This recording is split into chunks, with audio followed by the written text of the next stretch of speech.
Give it up for your next poet, though. Oh, wait, I'm sorry, Ken. Everyone clap for Ken, please. Did excellent. I'm sorry. Now give it up for your next poet, Brett. I love her.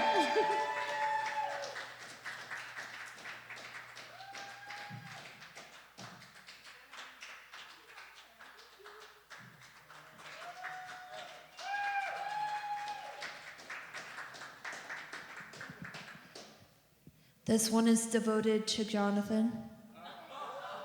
Wait, I shouldn't celebrate till I hear the So, my grandma says I'm flighty, not the smartest, a bit empty-brained, and nutty. You know who also eats nuts? Birds. Bird-brained Brett, but birds aren't real, so am I without a brain? A bot like the pigeons that fly above.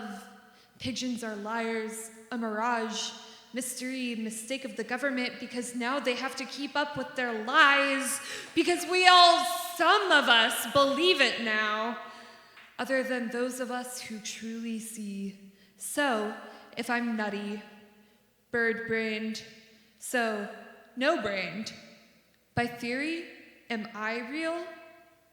My name is Brett. Birds aren't real, Bartlett. And you never saw me here.